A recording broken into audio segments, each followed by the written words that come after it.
to Orisun. On behalf of Roving Heights and Orisun Gallery, it is a huge pleasure for us to have in our midst our revered father, Professor Soyinka. You're welcome, sir. Ladies and gentlemen, I'm not here to talk much. I just want to say a word about Orisun Gallery. Orisun Gallery is an institution which is here to promote the rich diversity of Africa's arts and culture. So we hope that in the presence of our revered father, we will be able to experience rich cultural diversity. On behalf of Roving Heights and Orisun, once again, we'd like to welcome you all. Thank you. Okay, so like I said before, we'll be that. And this one that I like a lot, Trumpism in academia.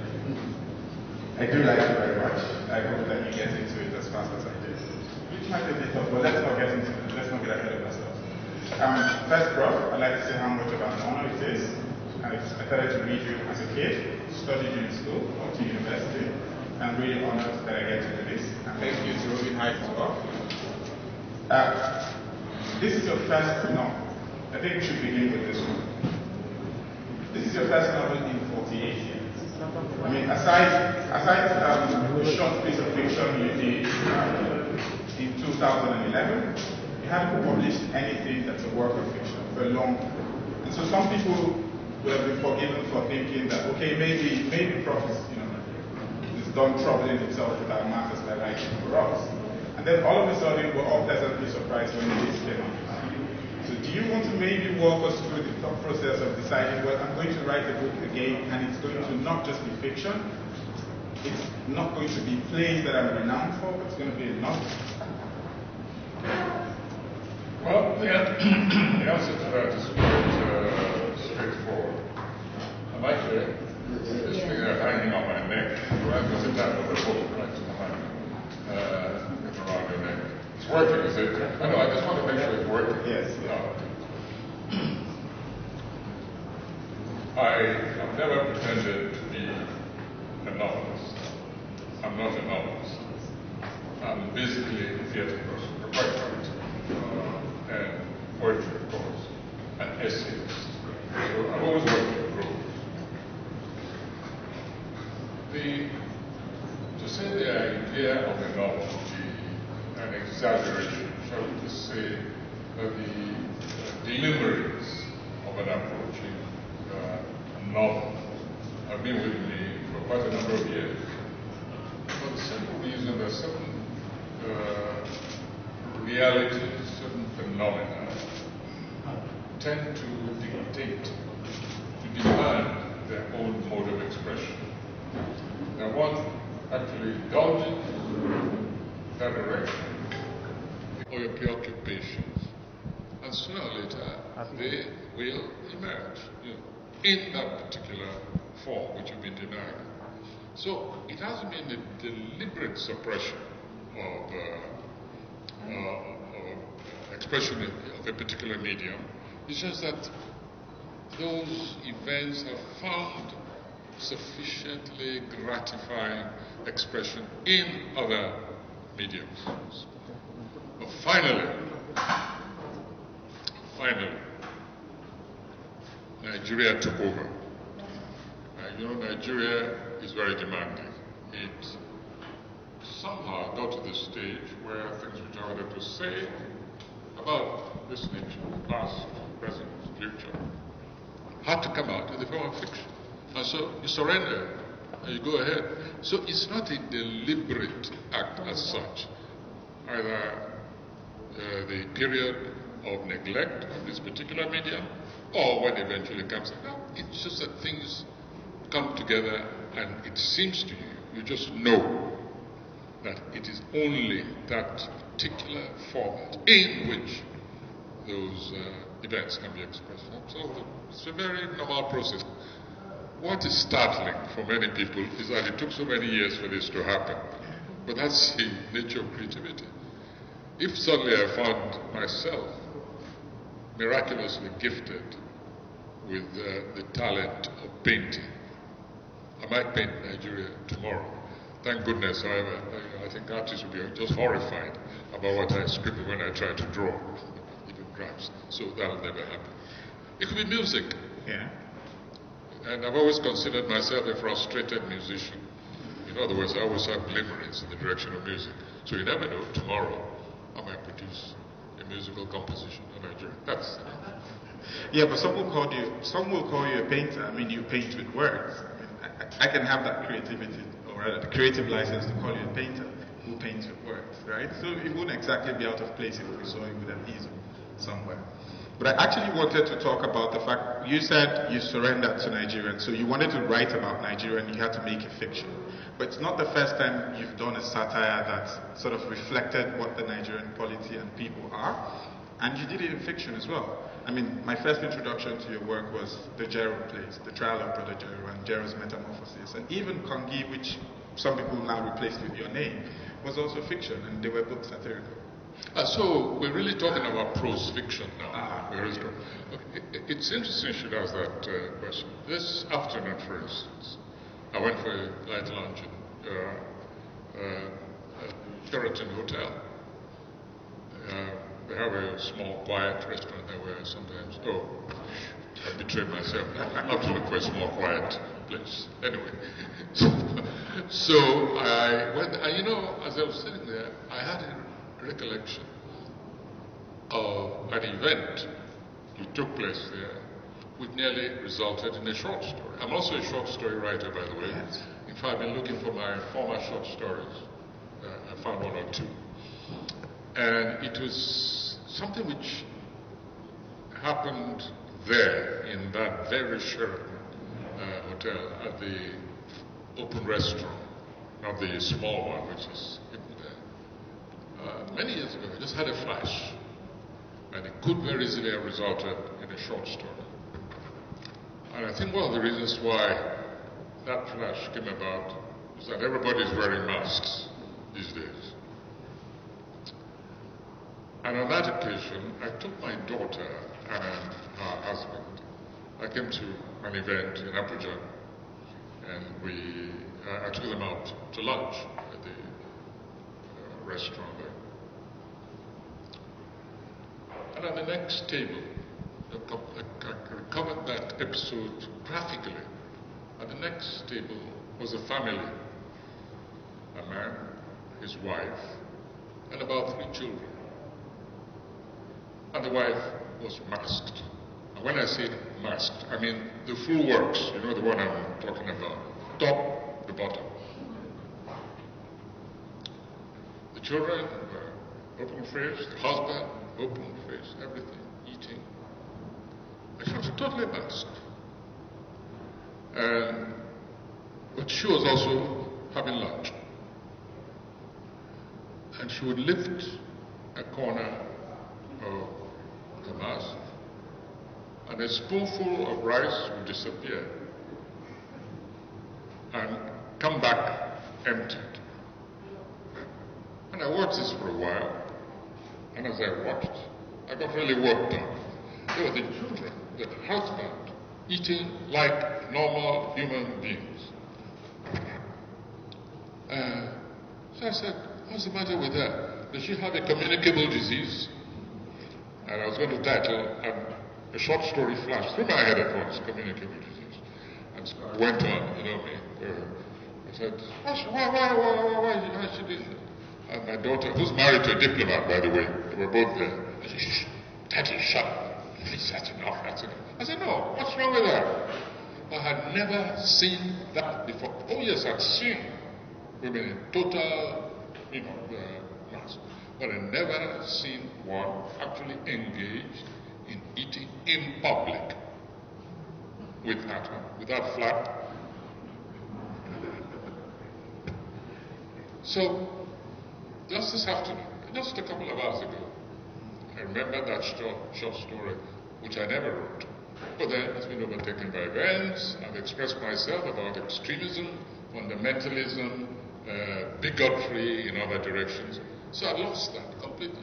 But it came back just this afternoon. So that's the way creativity is. As long as one can say the same thing or something related to it or there, it moves away. But it doesn't totally disappear.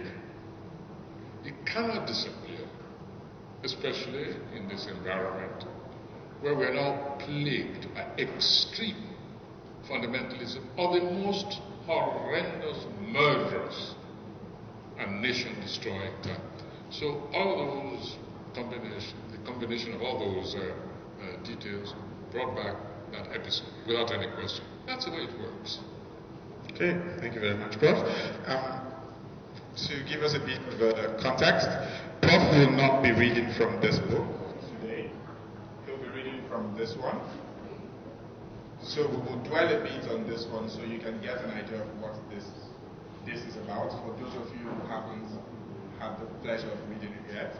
So, Prof, into this book, The Chronicles of the Happiest People on Earth. I mean, it's very interesting when you use that title, because I'm not very sure that we're as happy as we should be, or I'm not sure that we're as happy as people portray us, considering what our realities are. But I was going to start with some other thing, but because I said this, let me jump to a part of the story that sort of comes with this. The festival, the awards, the festival awards, where we had to celebrate for days on end, sometimes 7 days, 20 days, or maybe not 20 days, and then every year additional categories are added to the awards, and then the entire nation will sort of get lost in this revelry, in this fiesta. I'm curious as to the picture you were painting there. Was it a nod to 2014 when you rejected your centenary award? And I think that's literally, possibly the only award that I know that you've either had your name to in Nigeria, or were you maybe describing a people that are sometimes so easily distracted by sensation and flair and so forget what the realities are? Well, let's begin by saying that this is not my title. It is other people's title. They are the ones who describe Nigeria as a nation of happy people. So I said, well, let us look at this nation of happy people. And the full title, incidentally, is, which will be restored with a paperback and with the foreign edition, is Chronicles from the Land of the Happiest People in the World. At some stage when I was transmitting the title, I dropped from the land, and I never noticed it was missing. By the time I discovered it, it was already in print, so we're going to restore that, but it doesn't matter. I have several names. Why shouldn't books have 20 names? It makes people feel that you're producing more. And then, so, one, from the land of the happiest people, one book. Then he wrote from the land of the happiest people, from the 6 books, only one. But in all seriousness, it's an ironic title. Ironic, but also in many ways containing more than nuggets, really sort of spoonfuls of truth, because this nation actually tries to present itself as a nation of happy people. I said in a recent interview that I really should change my profession and become one of the characters in that book, the prophet. Yeah. Because it looks as if really I should have taken to prophecy. When I wrote this, when I chose that title, for instance, it was long before this government announced that it was going to celebrate the 60th anniversary of one whole year. And when this book came out, and the government came out with that announcement, and I really said, I've missed my calling. And we said, but to some extent, we celebrate things. We celebrate everything. If President Buhari stops the stove against when he's coming downstairs tomorrow, I'm sure there'll be a day of national celebration. It's any opportunity we celebrate. And when there are no opportunities, we manufacture those opportunities. For instance, and I cite this there, I use it, of course, fictionally, but everybody knows it's true. What is it that moves a governor, for instance, to wake up one day and say, there's only one Oba in this area, only one Obership. I'm going to make that one into 24 Obas. Now, you know what that means. It's 24 different celebrations. And then there are spin-offs of the celebration. Each new Obership has to be celebrated. Same thing, Kano, Emirate, will suddenly split into Africa. I mean, reasons, people can say what they want, say it's all political, it's this, it's one-upmanship, exertion of power. I say, no, it's because the governor wanted to make people happy. He felt they were not happy enough with only one. So let us give them 24, and that's 24 times the original happiness. So Nigerians themselves are largely responsible for earning the title. And this is a genuine thing which happened, that we were actually voted in this country one of the, I forget, the top happiest 7 people. In fact, I think we came among the first in the country. It doesn't matter. The important thing is that we were singled out for our happiness. And despite everything, that we're happy people. I don't feel particularly happy.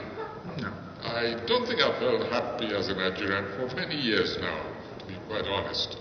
And yet, when I go out in the streets, there are parties going on. So there's also a kind of what I call gallows, just as there's gallows humor, there's also gallows happiness. Some people are laughing all the way to the bank, others are laughing and singing and dancing all the way to the gallows. So this is a nation of paradoxes, contradictions. And perhaps it's those very contradictions that make the nation survive. I don't know. Maybe prelates, psychologists, let's hope not psychiatrists, philosophers will explain this contradiction to us. Okay, thank you, Prof. Before the next question, I'd like to appeal that we attempt to maintain a bit of decorum. It's a bit of a cavernous space, so the slightest of noises sort of reverberate. So please, let's keep the murmuring to a minimum, and the movements as well. Prof, you talked about the prophet, the calling that you missed. I found the spiritual leader. Sorry, say it again. Sorry. No, it's not you. It's my... Okay. I found your spiritual leader very interesting in the book. So I'm now going to sort of get into some of the characters in the book that you attempted to portray as some of a cross-section of Nigerians with. The spiritual leader I found very interesting because, he had so much power. He created a sort of a mystique around him, or rather around himself, of being able to deliver in terms of supplications that supplicants bring to him. But there was a picture that was painted of some sort of charlatan because he wasn't particularly solving these problems via the spiritual means of praying for miracles. He was solving them based on connections that he had, or at least in the first example that we had. He looked like he was going to solve the problem with a phone call to someone in government, someone who had the power to fix it. And so it wasn't exactly supernatural, it was just more of a connection. But this spiritual leader looked like a fraud. And so I'm curious, if he's solving the problems that the supplicants are bringing to him, is it really fraudulent, even if not praying the problems, or rather praying the solutions in? Well, a successful spiritual leader must be a good psychologist. Yeah. He must be able to study people, study conditions. There are those who believe that they have supernatural powers. There's no question at all about that. I've met some of them, and they actually believe that they are on direct telephone call to God, wherever He is, and they keep up with the various folks, whether it's MTN or Glow, or maybe they take out together. But they feel they can just go to their chamber and actually dial God and get a message. take, for instance, and some of them, they're so convinced about the analysis of situations that they have convinced themselves that they have this intuitive grasp, not analytical in terms of pronouncement, but they actually believe that they have an intuitive grasp of all situations, and so they make very confident, bold predictions. Now, the others who are just hit and miss, they believe they are like mathematicians. They believe in the law of averages, law of probabilities. And they look, okay, there is hunger, there is a fall in oil production, there's war next door, and so they say, by such and such a time, there will be famine, or there will be food shortage. Any child who's given this sort of picture usually can't come to the same conclusion. Yes. But of course, if they're in the garb of the Christian prelate or the Muslim mullah, and they pronounce it, with that kind of authority, people really come to believe that they're direct communication. Now, there are others for whom the calling is just a cover-up, because we have an abnormal respect for the priesthood, the spiritual world in this country. It doesn't matter which one, Muslim, Christian, Orisha, worship, Buddhist, Zoroaster, whatever it is, We do somehow, religion has become almost national character. And so it doesn't matter who it is, what it does, you can get away with a lot. Look at T.B. Joshua, for instance, whose chapel or whatever it is in Lagos collapsed on the congregation, not just Nigerians. I forget how many, close to 200, 300, came from South Africa, and so on and so forth. This somebody should have been charged to court for carelessness, for flouting the laws required for setting up a public establishment.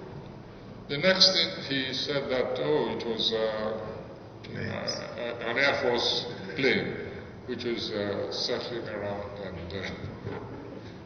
cracked the walls and buried humanity under it. Has he been brought to trial till today?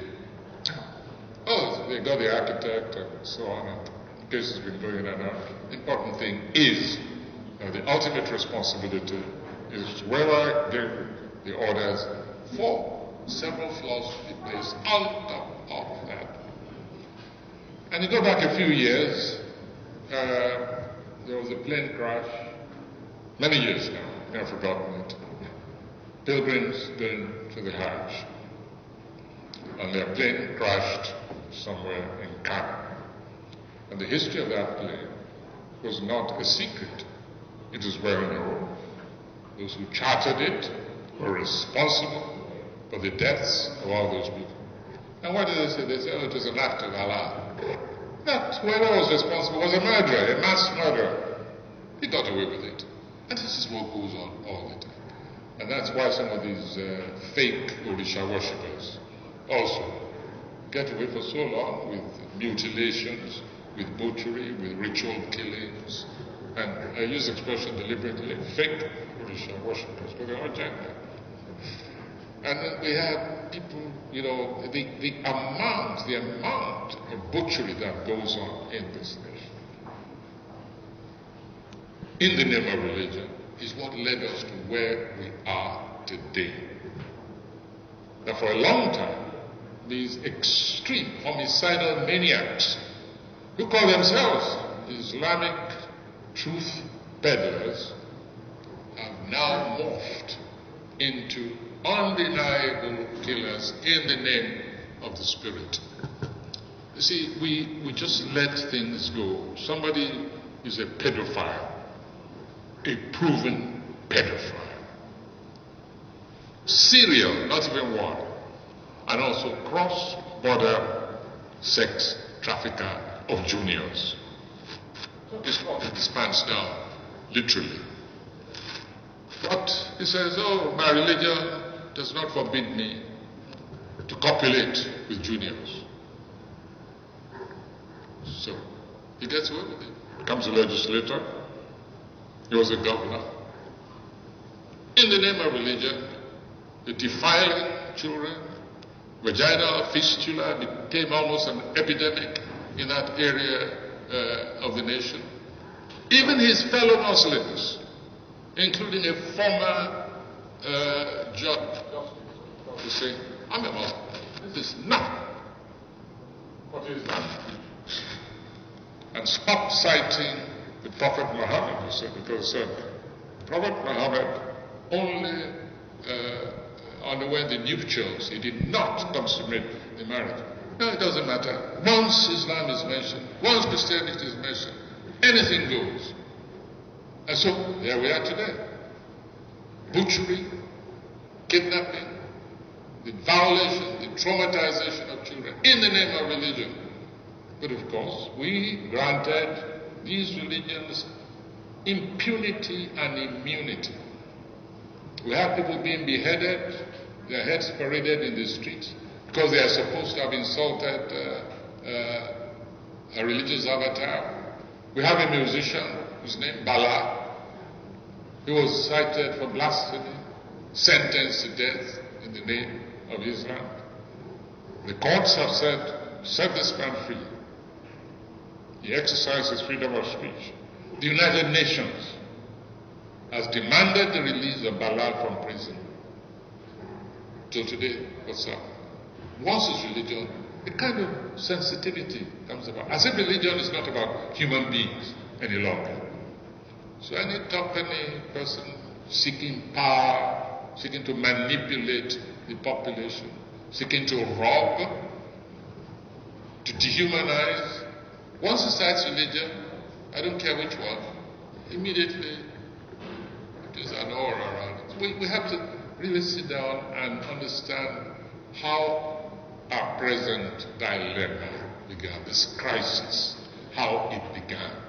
Who were those in charge at the time who allowed impunity to thrive, who allowed unconstitutional conduct to thrive, who turned their backs, who pretended they didn't see Nigerian society being totally rubbished in the name of religion. Now we're all wailing, shouting, they kidnapped these children, they killed some, they say they're doing it for ransom, there's something. And the basis of it is ISWAP, Boko Haram, just like Joseph Kony, what is his name again, Church of whatever it is in Salvation. Uganda. Till today they have Salvation Army, the Church of the Salvation Army. All of them are the same.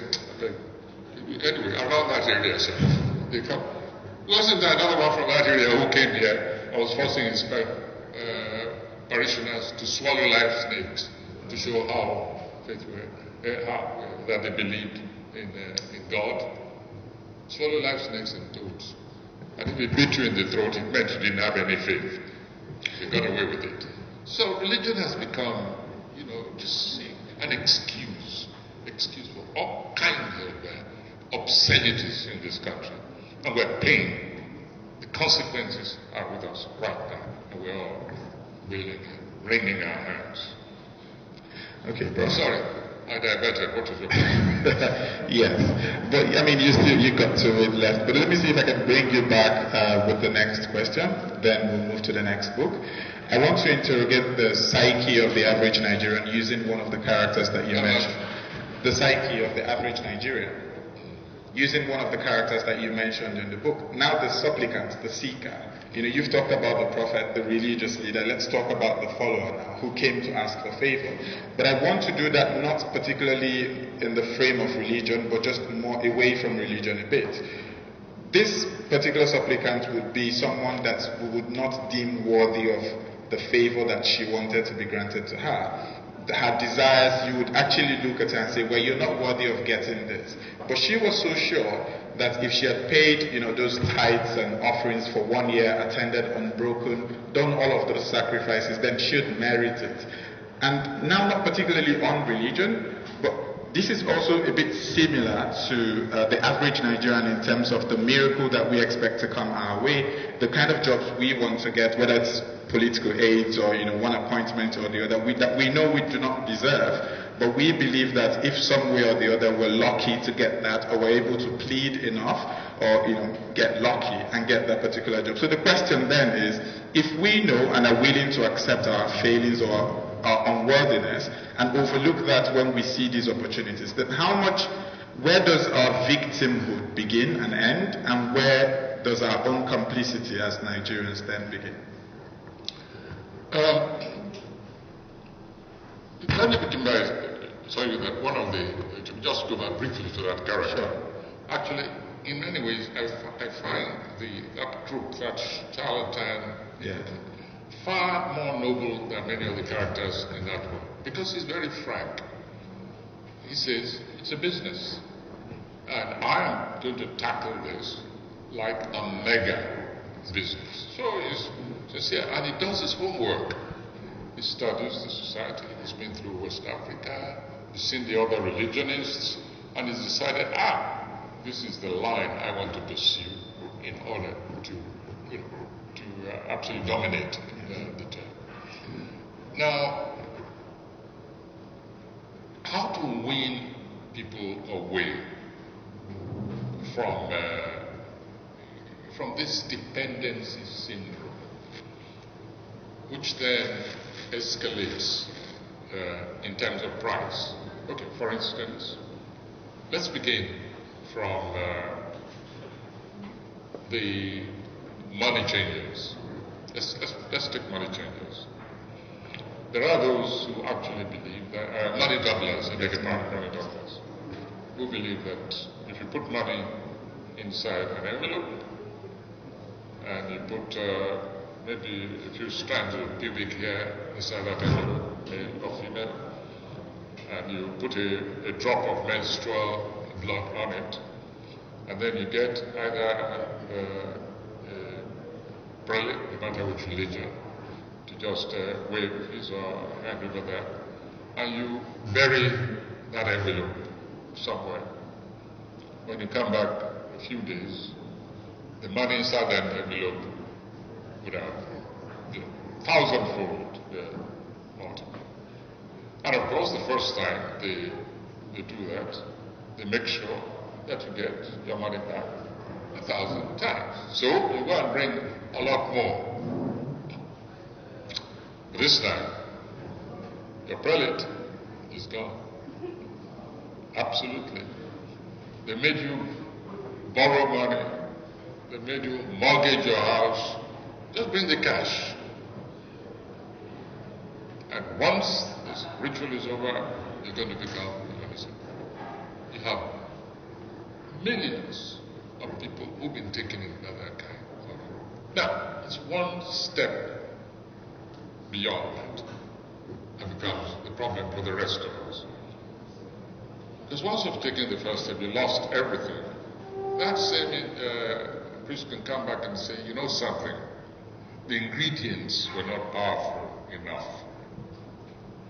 You now have to go beyond the pubic hair. You've got to get the entire reproductive organ. And you say, yeah, we really take that now. Yeah, but okay, I'll do it, but I don't want any hand in it. If you can handle it, how much will it cost? You already become an accessory to murder. That is how it escalates. We need education. We need really an aggressive level of education. Simply because your business is bad, you don't throw good money after bad by following the pronouncements of any so-called priest, prophet, or whatever. Just go back, do your homework. It requires massive education, but it's going to be difficult. I'll tell you why. Because too many people actually already believe in it. There was a story my wife told me sometime in her place of work. And they say, Otanio, Don't joke with it. It's true. There are people really who capable, who know it, who know the records. And then she said, well, I'll talk to my husband, but I'm afraid it'll be a waste of time, or I would. He said, oh, don't worry about your husband. We know. He'd been cooked from childhood. Nothing can happen to him. And he's already a multi-millionaire. We know that. I said, yeah, where's he hiding his money? You people, you don't know. You see, people like Wole Soyinka, see, you think they don't follow those things. You won't know about it, but we know. This is a true story. We know all about it. And so don't joke, don't. Now, these are university-trained people. It's the same thing as some professors, because they want advancement, they want to get tenure, go and bring Marabu, priests, and so on, cultic worshippers, and they carry sacrifices. Their fellow professors arrive in the office. Lo and behold, there is a mess in front, blood, goat heads, and so on. And yet, the following day, they are going to church. They are going to redemption. They are going to fast, and so on. This thing has gone so deeply in this society. It requires massive injection. And we have to begin with the priests. We have to begin with those who call themselves spiritual leaders and tell them, look, you've got us into this mess. Get us out of it. Have the courage to go to church. We don't say, go there and say to everybody, I'm in line. No. We just say, you also need input. Don't just sit down and rely on ingredients. Use your brain. That way, we begin to wean people out. And then people like you must also go out in the street and have the courage to say, they are liars. Is your business bad? Well, instead of selling a goosey, try kola nut. And instead of trading in the direction of Cameroon, trade in the direction of Benin, which has a lot of Hausa who eat a lot more kola nut maybe than the people. We just got to get some practical intelligence to our people. Until that happens, we always have the kind of women talking about in this crowd, who, simply because our business is done by, is ready to drink ink, simply because a priest has said, just write what you want on that. Mix it with water and drink it. Across all religions. We're talking about across all religions. So it's the problem has become very, very deep. That is why a book like that eventually just has to come out. To express, not to preach or anything. Just say the only way I can, when I'm say, I've written something like this, go and read it and see what you make of it. Okay, on that note, we'll end the conversation on this first book. So go. The question, however, of who knew, who didn't know, constantly remained in the balance. Yes. And I will just quote, because many of you maybe too young to have heard about this, not too many. I always like to play geriatric authority.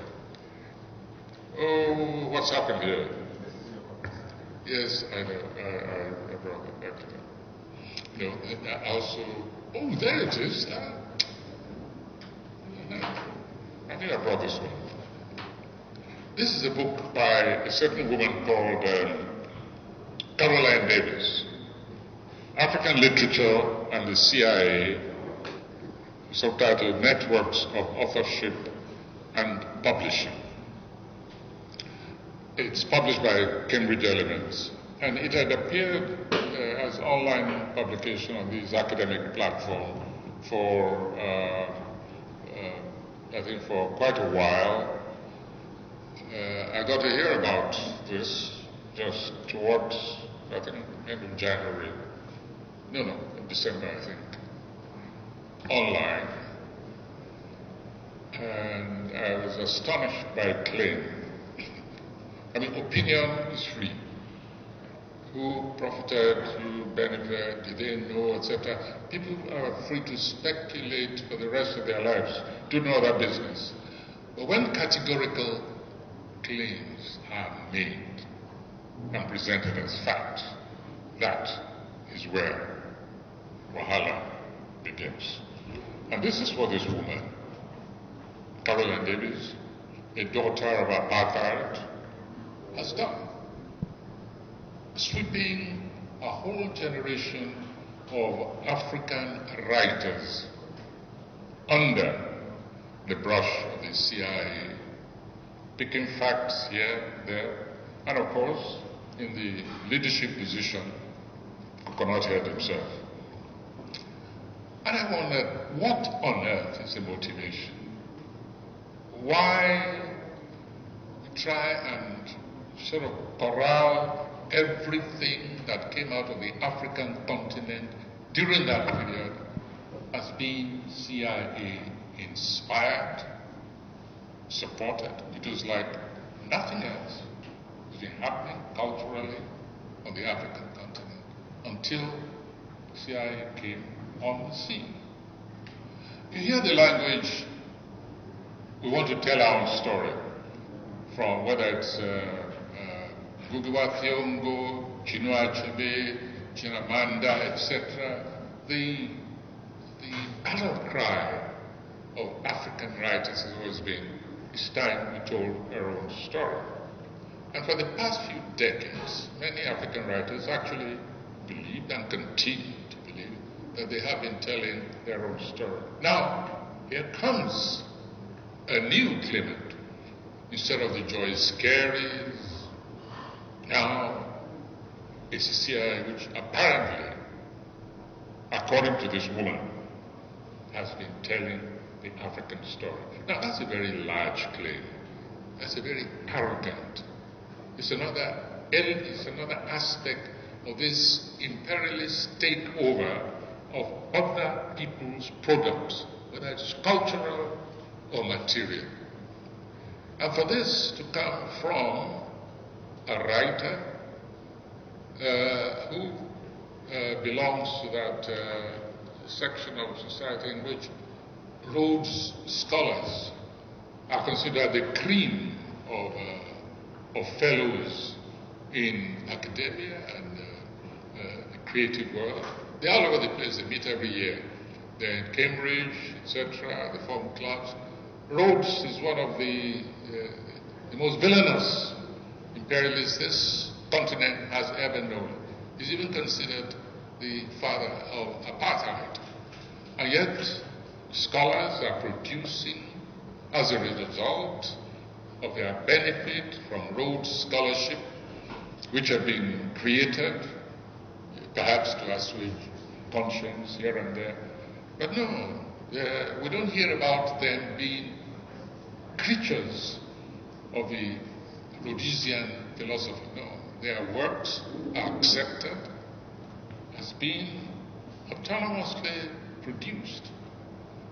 On the other hand, those who merely marginally, who were not even aware of the kind of support they were getting at the time, that these were from front foundations, then become being tainted with some kind of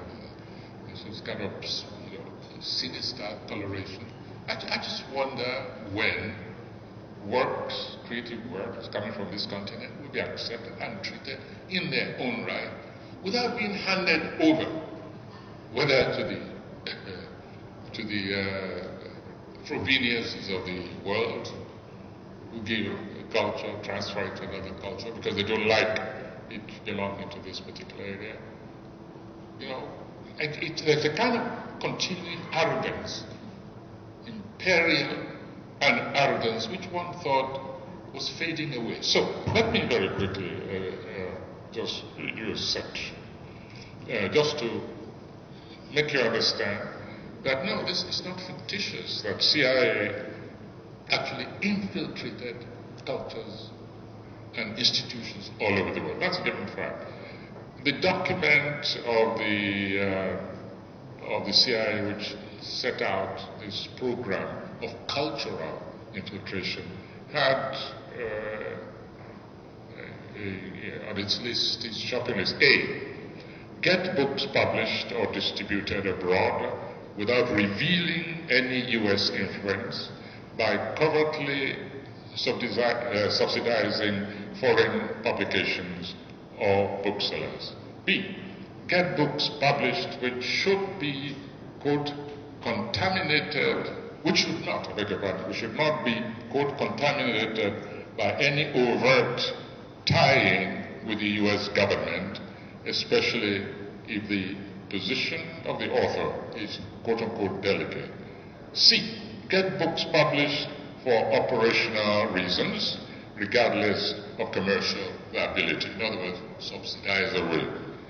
D, initiate and subsidize indigenous, national, or international organizations for book publishing or distribution purposes.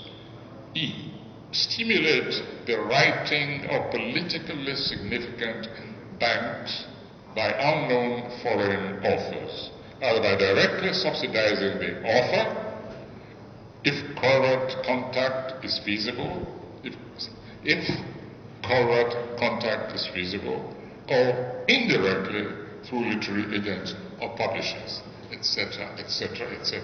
And here's a taste of the cultural Cold War that went on during that period. Before that, let me recite to you the list of African authors whose works are now being credited. Sometimes directly, sometimes by insinuation, of course, give with the left, take from the right. It includes, of course, always at the lead, Soyinka, Chinua Achebe, Ezekiel Pashlele, Louis Nkosi, John Pepe Clark Pekaderemo, Christopher Okigbo, Dennis Brutus, Alex Leguma, Grace Okot, Kofi Awuna, Amara Edu, and to a lesser extent, Ngugi wa Thiong'o and Bessie Head, etc., etc. I mean, who's left? Who's left? Now, this, having taken up a theoretical position, it's not too surprising that, before that, let's read what I wrote when we discovered what had been going on. What I said, nobody pretended, because the evidence was clear. These people have been infiltrating everywhere. And so I wrote, and I'm quoting her own work, this Soyinka. Soon enough, we would discover that we had been dining, and with relish, with the original of that serpentine incarnation, the devil, romping in our post-colonial Garden of Eden and gorging on the fruits of the tree of knowledge. Nothing. Virtually no project, no cultural initiative was left unbrushed by the CIA reptilian coils. The first All-African Congress of African Writers and Intellectuals in Makerere, Uganda, after the wings of independence blew across the continent, had been sponsored by the Congress for Cultural Freedom and Encounter magazine. The same source infiltrated Transition magazine, the pioneering journal of ideas in post-colonial Africa under the editorship of an East African Indian or Brahmin extraction, Rajat Nioji. That a certain US-based far-field foundation, which lavishly expended its resources on the continent's post-colonial intellectual thought and creativity, was a front for the American CIA, etc., etc. So nobody denied this fact. However, these new generation mark makers have gone further. And we then come to a claim, an astonishing claim. Yeah, this is now me quoting Madame. She says, Juliana Spar alleges that Soyinka had unusually close ties to the U.S. government, even to the point of frequently meeting with U.S. intelligence in the late 1970s. Yep. So that is the reason why I had to send a letter to the U.S. ambassador, because after a long search, we tracked down the source, her source, authority. And this is the work by Juliana Spar, S-P-A-H-R, which claimed that cables, diplomatic cables from an embassy indicated these meetings. Now, we will deal with all that later on. I'm more interested in a certain expression, because I want to make this as light as possible. Certain expression. Usually close relations with U.S. government. This is an academic. She doesn't define unusually close relationships, but of course ends up with frequent meetings with U.S. intelligence. I've asked for those cables. Unusually close. In the past couple of months, on invitation, I've had dinner with the Swedish ambassador.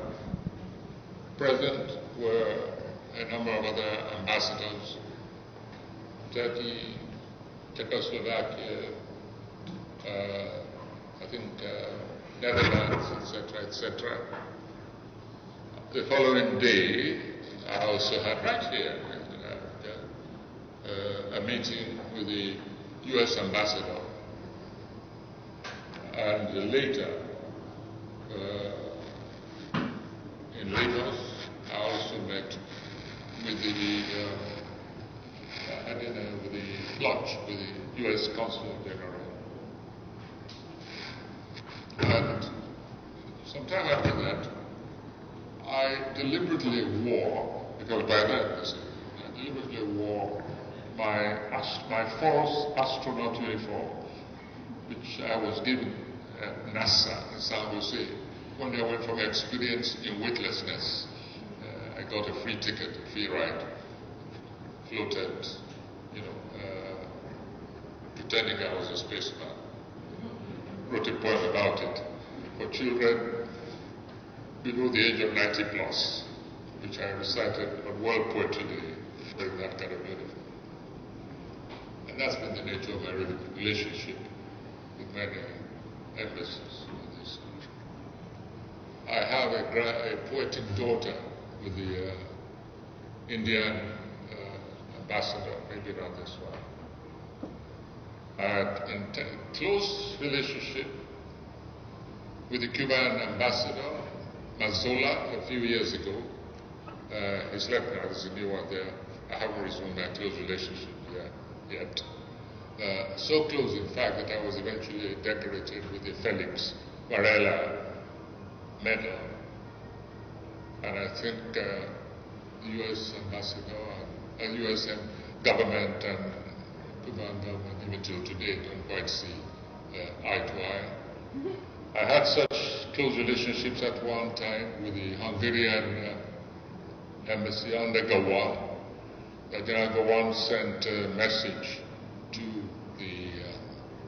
the embassy that they didn't like seeing me there at all. But I was busy trying to diversify the literature, especially the poetry of the curriculum of my university here at the time, and so I had a very, very close relationship with them. I had such close relationship with the embassy that when a certain And I say this not to rake up old wounds, but when a certain former governor, president, was planning a third term at the end of the year, the German, who was the doyen of the ambassadors, organized a dinner, which I was the guest speaker, right here in Abuja, at the Ladi Kwale Hall. They wanted to know my views about this. I had such a close relationship with East Berlin, East Germany, I beg your pardon, at the time when it was still under communist rule. And they used to repair my hunting gun. You don't get closer to our embassy. And they went in my shop one day when I got it. Sorry. Take it back. Oh, I understand this problem. I warned you, this thing you hung around. Hello, how is this? I'm sorry, ladies and gentlemen, we Can have you hear me at the back? Sorry. I don't want to mistake of this. They need a bit of a break, sorry. They're asking for a few minutes to fix the sound. Because the sound just ends. The clarity of... With the security services, yeah. But among the various relationships I had, very close, I think the closest perhaps was with the French government. Because as you know, they're a wine-drinking country. So I hardly ever declined any invitation to come and have dinner with them. And so some crazy scholars under the veneer of scholarship think they can sit outside the real life, pouring through moldy papers, and then come to the conclusion, authoritatively, polishing their hand, unusually close. Who are these people to decide what is usual and unusual? But you see, once you get on that stream, you have to now top it off with something that makes that somewhat credible. And this is why I'm asking this question, why this is such a nasty, because you have to deal with nasty people in nasty ways. It was in my home in Abuja that the Chinese learned when their workers were kidnapped. They were having dinner with me in my forest stage, Nobel. The ambassador was there with his entire team, taken off his shirt, something. He was about to dig into, I forget what it was, their bag, you know, they eat all that food. When the message came that your people have been kidnapped, the entire atmosphere just soured. Straight on the spot. The one French ambassador was so concerned about what we're undergoing now that when he was leaving, he broke off his trip. He flew from Abuja to Lagos, then took a car. He nearly missed his flight because he wanted to talk about the menace of Boko Haram, what he had seen when he was in Abuja. Took time off, okay? And then I went back, flew out of the country. And so, what are ambassadors for? If they're not supposed to meet people and talk to people, and I assume the writers and activists are also people. And I know that my people, fellow activists, political activists, mix with ambassadors, either their invitation or they seek them out. I said I'll keep this on a light note.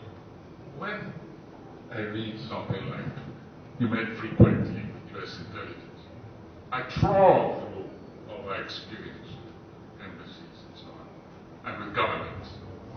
And two came up. One, during the struggle against Sani Abacha, and this was with the immigration. I put that in my letter to the US Embassy. And on recommendation, I was invited to come and address the annual meeting of US immigration officers because they were getting applications, political seemingly politically motivated. Oyegun was stranded in Cote d'Ivoire at the time. He couldn't move forward or backwards. He was on his way to the States. He couldn't get a visa. So they needed somebody authoritative to go and lecture them on just what the hell was happening in West Africa. We had all these wars in Liberia, Sierra Leone, Ivory Coast. I did a 3.5 lecture with illustration, with slides and everything. And we were supposed to have lunch and continue afterwards.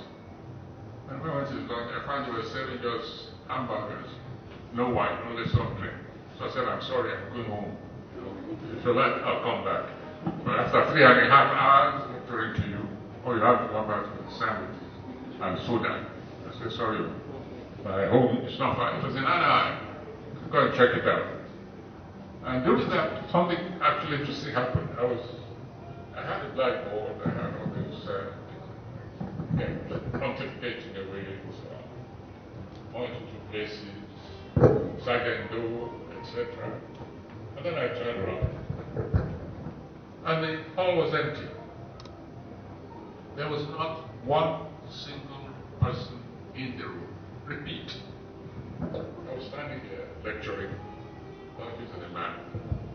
And I turned around, and the place was empty. What happened? They were all under the desk, under the tables. I said, look at these grown-up people. What game is this? You bring me around to come and tell you about serious situation in South Africa so as to get our people visas. And you're hiding under the table. And one by one, the heads began to appear. There was I, lone man standing. And they all started looking at me very funny. And they said, didn't you feel it? I said, feel what? The earthquake. These useless characters have been trained to duck at the slightest tremor, and they left me standing there like a fool. I heard the rumble. I thought it was an underground railway. It was an earthquake. I saw something shook, It never occurred to me. So that they were. I looked at them. On top of that, they wanted to give me some drink.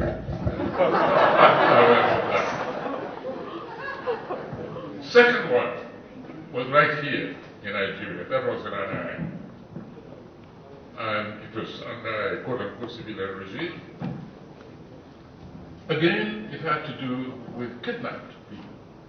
When men, women started the kidnapping, I wrote an article warning them, don't indulge kidnapping. I cannot